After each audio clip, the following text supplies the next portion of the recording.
정주영 회장은 이제 호랑이라고 불릴 만큼 직원들이 굉장히 무서워했다고 합니다. 그런데 그 무서운 호랑이가 집에도 안 간다는 거죠. 중요한 거. 그러니까 현장에서요, 천막을 치고요, 상주했다고 하는데요. 더 무서운 건 뭐냐 하면 잠도 안 잔다는 겁니다. 예? 실제로 바닥에 등 붙이고 잔 적이 거의 없을 정도라고 하는데요. 직원들의 게으름을 막기 위해서는 일부러 자동차를 타고 공사장 주변을 뱅뱅 돌기도 했다고 해요.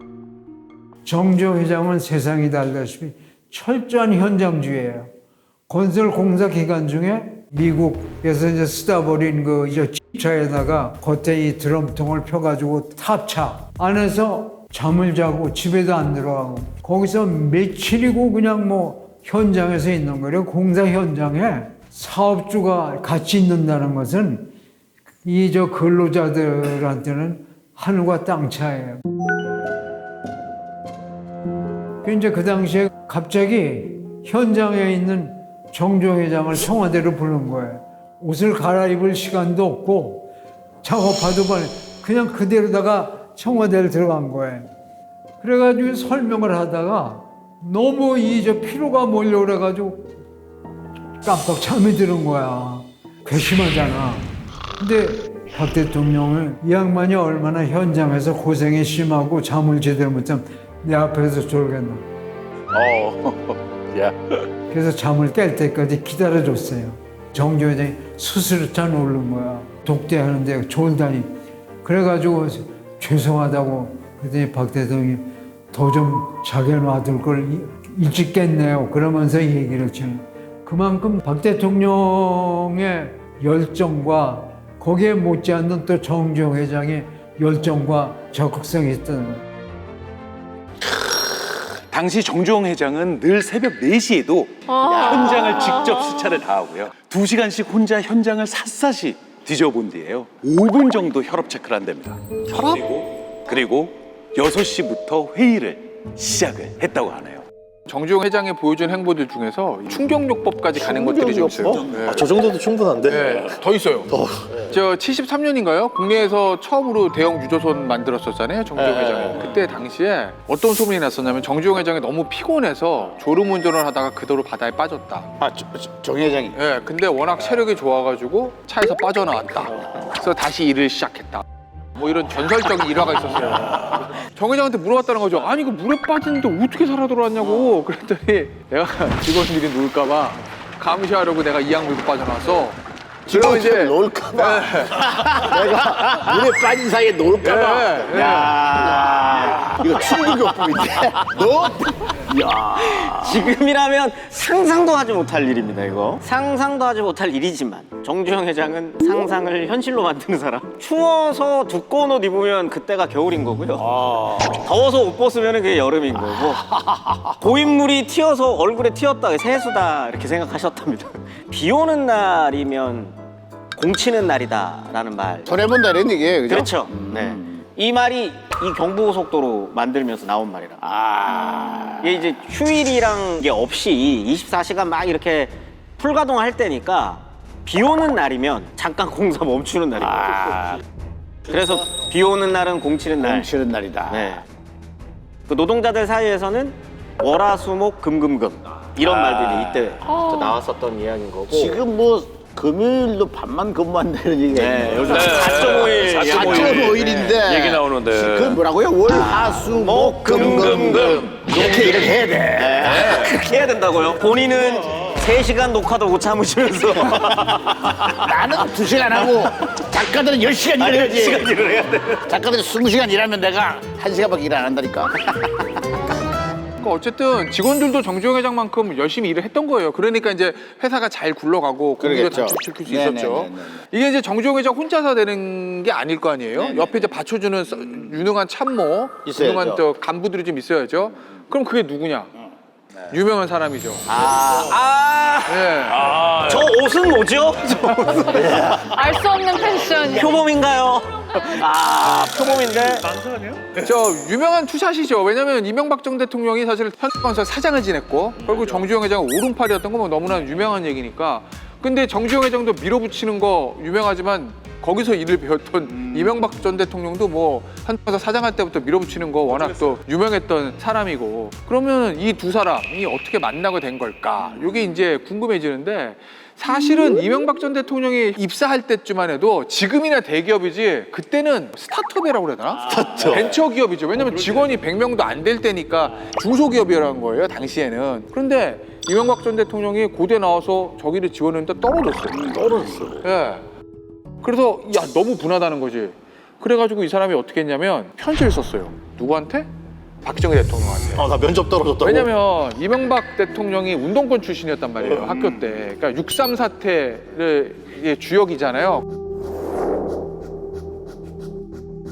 그러니까 야 내가 학생운동에서 데모했다고 말이야. 이 회사에서 나를 떨어뜨리는 거 아니냐. 운동권 학생 등 차별 아니냐. 그 항의하는 서한을 보낸 거예요. 그랬는데 그 편지 보낸 이후에 갑자기 합격 통보를 받아요.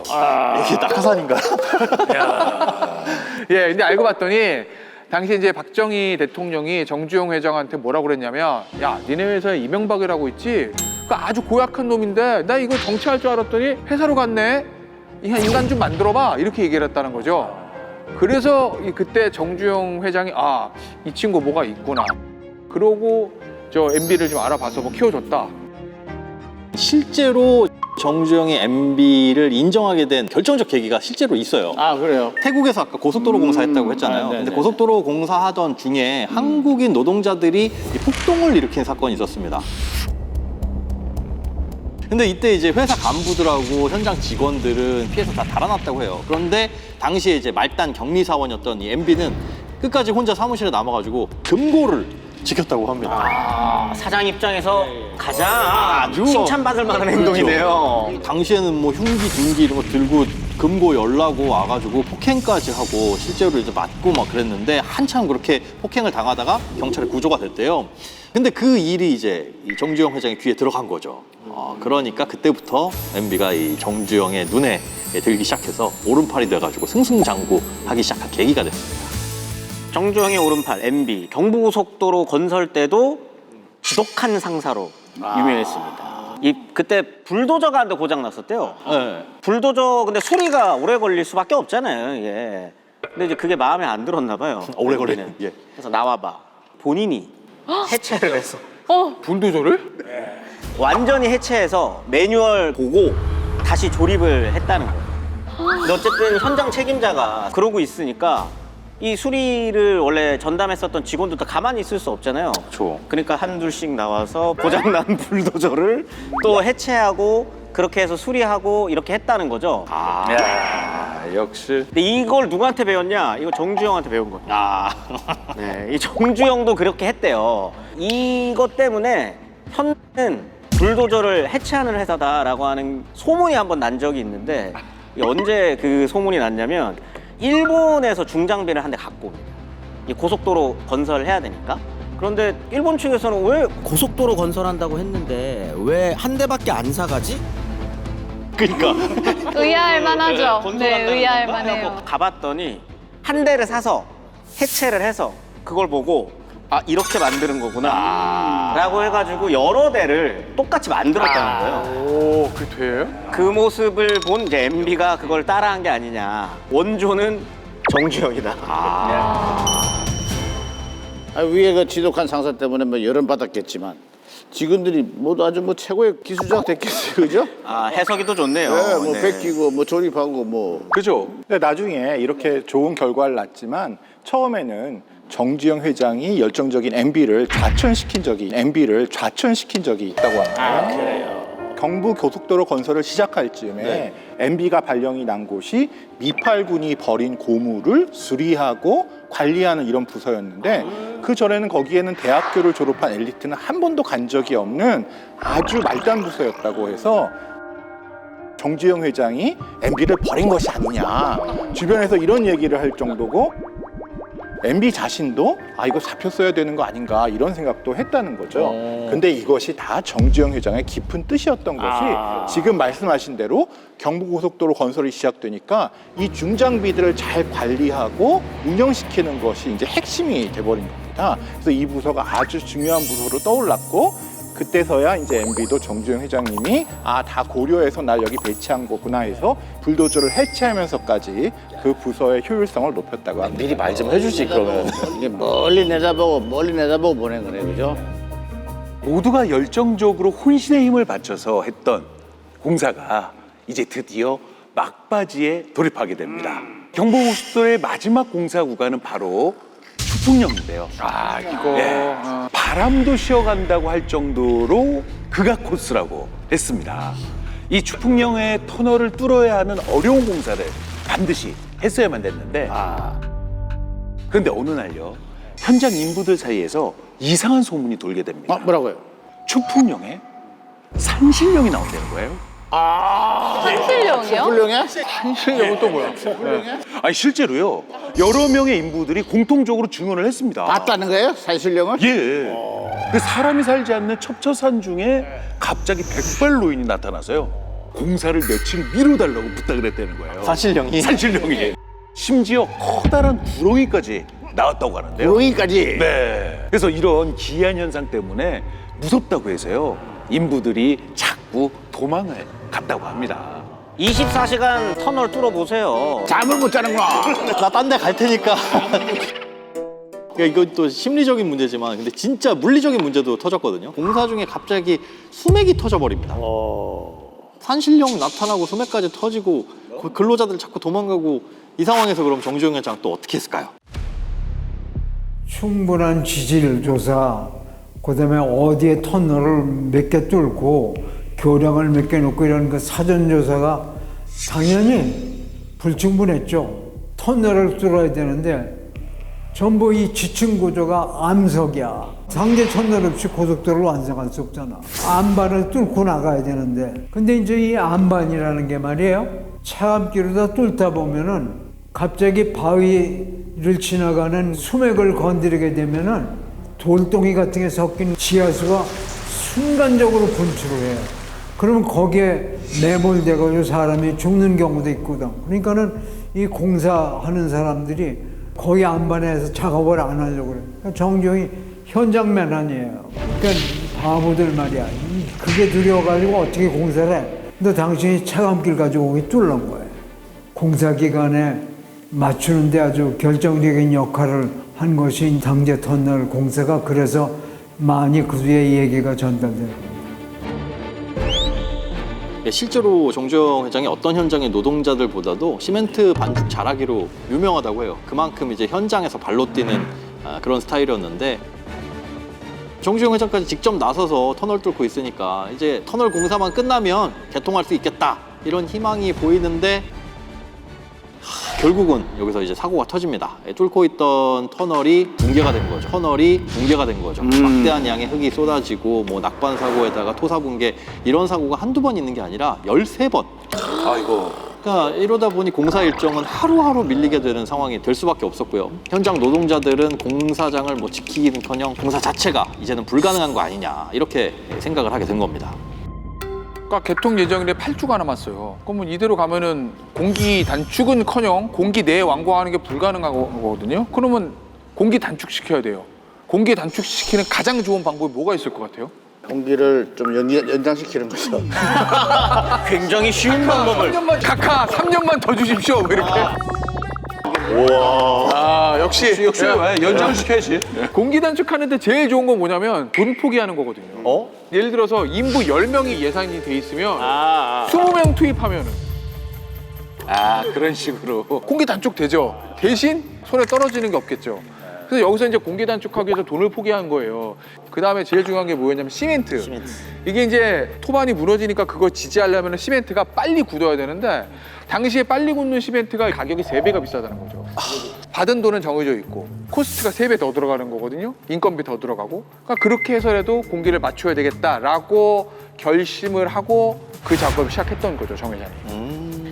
지금 시멘트 가격만 3배, 인부 2배 이상 엄청나게 돈을 많이 들이고 총공세를 펼친 거잖아요. 공기 단축에 과연 성공을 했느냐. 1970년 6월 27일 밤 11시에 어두컴컴하던 터널 끝에서 한 노동자가 외치는 소리가 들립니다. 뚫렸다! 그래서 서로 막 부둥켜 안고 막 울기도 울고 네. 만세 외치는 사람들도 있고. 근데 뭐 실제로 뚫린 시간이랑 이런 것들 다 계산하면은 개통식 3시간 전에 완전히 다 끝납니다. 아, 이제 드디어 1970년 7월 7일입니다. 경부고속도로 개통식이 열리게 됩니다. 1968년 2월 1일 착공해서 연륜한 892만 8천여 명과 물도의료 등 각종 장비 165만여 대가 투입돼 순수한 우리 돈 우리 기술로 가장 싼 값으로 가장 빨리 완공을 보아 1970년 7월 7일 드디어 그 개통을 보게 된 것입니다. 만 2년 반 동안 모든 난관과 애로를 무릅쓰고 예정대로 준공된 이 공사야말로 불가능하다는 비난을 이겨낸 우리 역사상 가장 거창한 대역사라 하겠습니다. 정지용 회장은요, 경부고속도로 이 성공적인 개통에 대해서 우리가 경부고속도로를 만들었다. 후대를 위해서 디딤돌을 놓았으니 이제는 여한이 없다. 당시 어르신들은요, 진짜로 만들어질 거라고 생각하는 사람이 거의 없었을 거 아니에요. 그래서 굉장히 많이 감격을 했다고 합니다. 아, 갓 쓰고 보네요. 네. 갓을 그 당시에도 쓰고 가서 쓰죠. 1970년대인데. 갓을 썼던 시대에 고속도로가 만들어진 거잖아요. 정말 문화 충격이 있었을 것 같아요. 그럼요. 야. 그래서 이 고속도로가 사람도 지나다닐 수 있는 줄 알고 무단횡단을 하는 사람도 많이 계셨다고 합니다. 그리고 톨게이트라는 걸 처음 봐서 도로를 사용하는데 돈을 내고 한다는 개념이 없어서 영부인이신 유경수 여사도 돈을 내야 되는 줄 모르고 지나치셨다고 합니다. 그렇겠다. 며칠 후에 이제 그 얘기를 깨닫고 다시 오셔서 8,500원짜리 점퍼 24벌을 직원들에게 나눠주시기도 했다고 합니다.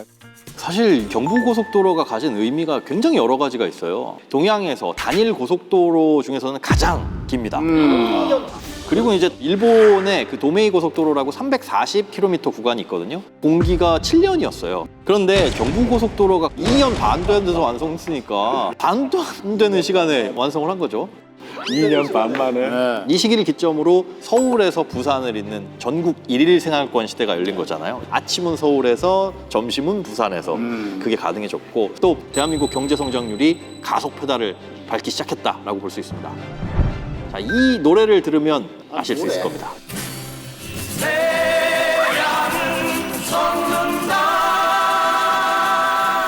이런 노래가 있어?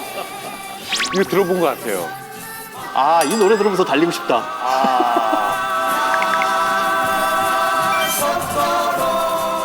네, 태양은 솟는다 경부고속도로 서울을 출발이다 장밋빛 새벽을 끝없이 뻗어나가는 황홀한 아스팔트. 네, 노래 가사를 보니까 고속도로를 보고 굉장한 희망을 품었다는 게 좀 느껴지는데요. 또 혜연이 씨가 부른 노래도 있어요. 아, 예. 버스를 타고 고속도로 랄랄라라 이거 띠띠빵빵 띠띠빵빵. 그거 그때 당시 또 이 고속버스 안내양이 되는 게 이게 집안의 경사였어요. 고속버스에도 안내양이 있었어요. 있었나요? 그래가지고 이제 우리 누나가 고속버스 안내양이야 그러면 우와 니네 누나 출세했다 이거. 몰랐어요? 그걸 어떻게 알아요, 제가? 저희가 그걸 어떻게 알아요? 그거 없는 걸로 합시다. 내가 오래된 사람들 보여가지고. 그때 당시 또 완행열차 같은 게 12시간씩 올라왔어요. 부산에서 서울까지. 그죠? 그때는 뭐 비둘기랑 통일호밖에 없으니까. 그러니까요. 그리고 또 하나의 새로운 풍속도가 있었대요. 고속도로가 뚫린 다음에. 풍속도? 춤추는 거? 그렇지. 버스 기사님이 틀어주잖아요, 그 음악을. 사이키도 다 돌아가고 사이키도 다 해주고.